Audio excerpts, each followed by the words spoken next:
আল্লাহ রাব্বুল আলামিন যে উদ্দেশ্যে এই মাসকে আমাদের উপর গনিমত হিসেবে দিয়েছেন, সেই উদ্দেশ্যটা যেন আমরা বাস্তবায়ন করতে পারি, আল্লাহ পাক তৌফিক দান করেন। সেই উদ্দেশ্যটা হচ্ছে কুতিবা আলাইকুমুস সিয়াম বাদা আউযু বিল্লাহি মিনাশ শাইতানির রাজিম। আল্লাহ রাব্বুল আলামিন বলেছেন সূরা বাকারার মধ্যে, কুতিবা আলাইকুমুস সিয়াম, তোমাদের প্রতি সিয়ামকে ফরজ করা হয়েছে। কুতিবা মানে অবধারিত করা হয়েছে, ম্যান্ডেটরি করা হয়েছে, অপশনাল না, ইচ্ছা হইলো রাখবা ইচ্ছা হইলো রাখবা না এমন নয়। সিয়ামকে ফরজ করা হয়েছে কামা কুতিবা আলাল্লাযিনা মিন ক্বাবলিকুম, ঠিক যেভাবে তোমাদের পূর্ববর্তী উম্মতের উপরেও সওমকে ফরজ করা হয়েছিল। জানলাম সওম আমাদের উপরে ফরজ, জানলাম এই ফরজ আল্লাহ করেছেন, জানলাম এটা আমাদের উম্মতের উপর নতুন ফরজ নয়। এরকম সওম আগের উম্মতের উপরেও। উদ্দেশ্য লাআল্লাকুম তাত্তাকুন, যাতে করে তোমরা তাকওয়া অবলম্বন করতে পারো।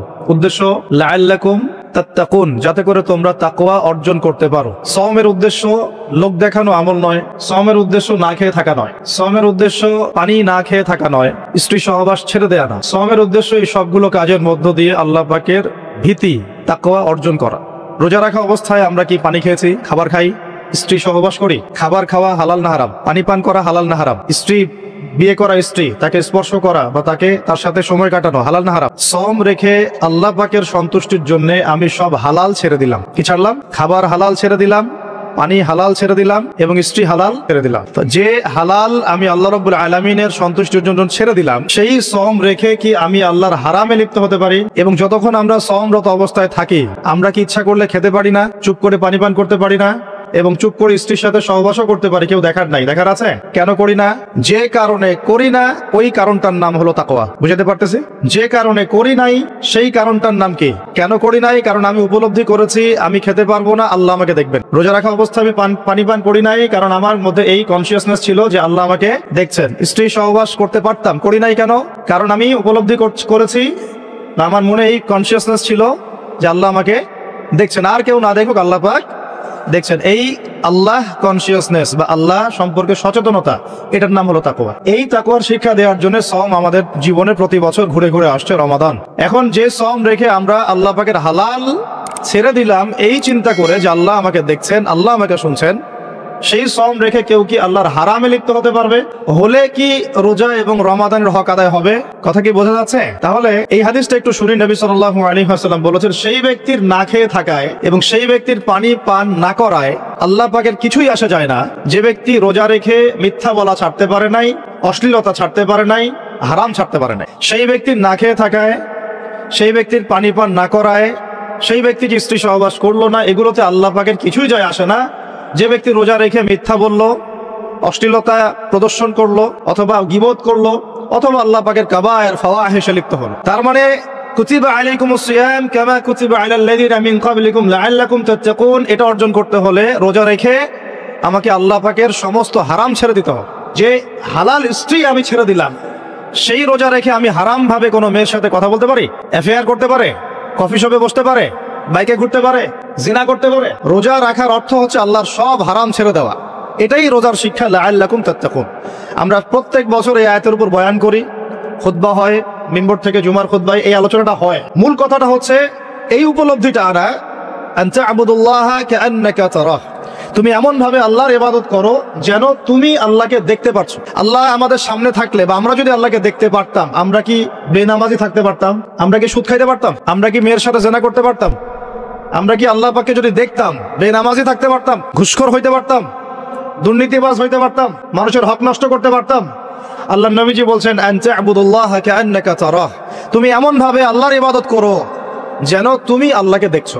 এই চেতনা আসলে মানুষ হারামে লিপ্ত হতে পারবে না। হলেও তওবা করে ফিরে আসবে। হলেও কি করবে? সাথে সাথে তওবা করে।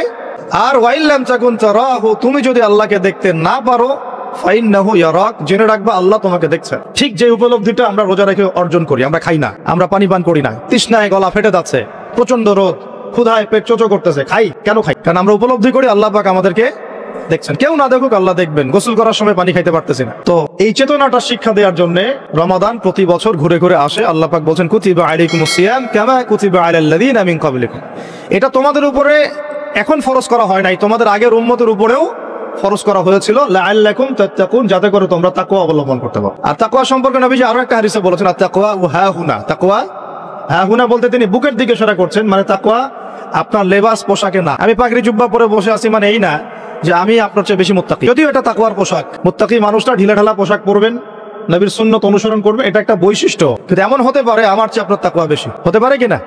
আর তাকওয়া হ্যাঁ হুনা, তাকওয়া কলিজার ভিতরে, কলবে। ওই আলহাজ টাইটেল লাগালেই যেমন জান্নাতে যাওয়া যাবে না, শুধু আলহাজ টাইটেল লাগালে কি জান্নাতে যাওয়া যাবে?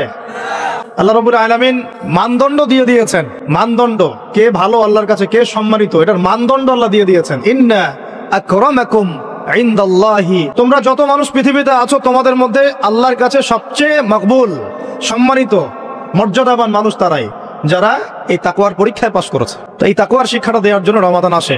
শিক্ষা নাম্বার 1, রোজা রাখবো রাখার মতো। রোজা রাখবো কি? যাতে তাকওয়া অর্জন করা যায়। রোজা রেখে আমি যেমন হালাল ছেড়ে দিয়েছি, রোজা রেখে আমাকে আমার সমস্ত হারাম ছাড়তে হবে। আর এই হারাম শুধু 1 মাস ছেড়ে দিব এমন না, ঈদের চাঁদ উঠে যাবে, শয়তান ছাড়া পাবে, আমরা আবার শয়তানের সাথে আতাত করে চলা শুরু করব, এটা রমাদানের শিক্ষা না।